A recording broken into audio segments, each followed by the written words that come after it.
Hello friends, എന്നോട് പലവരും ചോദിക്കുന്ന ഒരു കാര്യമാണ്, ഈ 7ാം ക്ലാസ് പഠിച്ചിട്ട് ഇംഗ്ലീഷ് മര്യാദയ്ക്ക് എഴുതാൻ അറിയാതെ, ഇംഗ്ലീഷ് വായിക്കാൻ അറിയാതെ എങ്ങനെയാണ് രമേശ് ഫ്ലുവൻ്റ് ആയത്, അല്ലെങ്കിൽ എങ്ങനെ ആളുകളെ പഠിപ്പിക്കുന്നത്?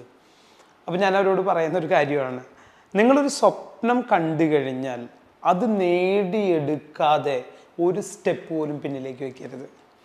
പറയുമ്പോൾ എളുപ്പമാണ്, പക്ഷേ ചെയ്യുമ്പോഴാണ് ബുദ്ധിമുട്ട്. നമ്മൾ ആലോചിച്ച് നോക്കാം, ഇപ്പോൾ കേരളത്തിൽ ഏറ്റവും കൂടുതൽ ആളുകൾ ഇംഗ്ലീഷ് പഠിക്കുന്ന ഒരു സമയമാണ്. അവർ നിരന്തരമായിട്ട് ഒരു 50 ദിവസം കണ്ടിന്യൂസ് ആയിട്ട് പ്രാക്ടീസ് ചെയ്യുകയോ പഠിക്കുന്നുണ്ടോ എന്ന് ചോദിച്ചു കഴിഞ്ഞാൽ പല എക്സ്ക്യൂസുകളാണ് നമുക്കുള്ളത്. അപ്പോൾ എൻ്റെ ജീവിതത്തിൽ ഞാൻ സാധാരണ ജോലിക്ക് നടക്കുന്ന സമയത്താണ് ഇംഗ്ലീഷ് പഠിക്കണമെന്നുള്ള സ്വപ്നം എൻ്റെ മനസ്സിൽ കൊണ്ടുനടന്നത്.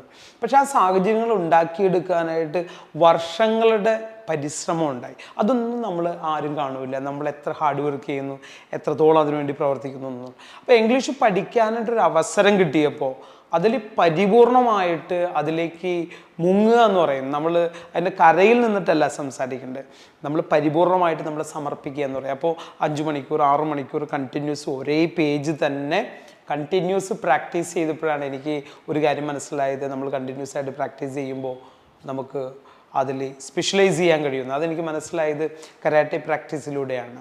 അപ്പോൾ നമ്മൾ എപ്പോഴും ചിന്തിക്കേണ്ടത്, നമ്മൾ കാണുന്ന സ്വപ്നം നേടിയെടുത്തിട്ടേ ബാക്കിലേക്ക് ഒരു സ്റ്റെപ്പ് വെക്കൂ എന്ന് തീരുമാനിക്കലാണ് ആദ്യം വേണ്ടത്. രണ്ടാമത് വേണ്ടത് എന്താ, നമുക്ക് 100% ബിലീഫ് ഉണ്ടാവണം. നമ്മൾ പല ആളുകളെയും വിശ്വസിക്കും, അതൊക്കെ വിട്ടിട്ട് നമ്മൾ നമ്മളിൽ തന്നെ വിശ്വസിക്കണം. ഇപ്പോൾ എൻ്റെ അച്ഛൻ ഇതാണ്, എൻ്റെ അമ്മ ഇതാണെന്ന് നമ്മൾ 100% വിശ്വസിക്കുന്നില്ലേ, അതേപോലെ തന്നെ എൻ്റെ സ്വപ്നം നടക്കുമെന്ന് വിശ്വസിക്കണം. എൻ്റെ ലൈഫ് ഞാൻ സ്റ്റാർട്ട് ചെയ്യുന്നത് ഒരു സാധാരണ ജോലിക്കാരനായിട്ടാണ്, വിഷയകള ജോലിക്കാരനായിട്ടാണ്. ഇന്ന് ഞാൻ 10,000-കണക്കിന് ആളുകളെ പഠിപ്പിച്ച് കഴിഞ്ഞു ഈ 15 വർഷത്തിനിടയിൽ. എൻ്റെ അനുഭവം വെച്ച് പറയുകയാണ്, നിങ്ങൾ ഒരു സ്വപ്നം കണ്ടു കഴിഞ്ഞാൽ ഒരു സ്റ്റെപ്പ് പോലും പിന്നെ പുറകിലേക്ക് പോകാൻ പാടില്ല. 100% നിങ്ങളെ സമർപ്പിച്ചു കഴിഞ്ഞാൽ ആ സ്വപ്നം നിങ്ങൾക്ക് നേടിയെടുക്കാൻ കഴിയും. സ്വപ്നങ്ങൾ നേടിയെടുക്കുക, ജീവിതത്തിൽ വലിയ വിജയങ്ങൾ ഉണ്ടാക്കുക, സന്തോഷത്തോടെ ജീവിക്കുക. Thank you very much my dear friends.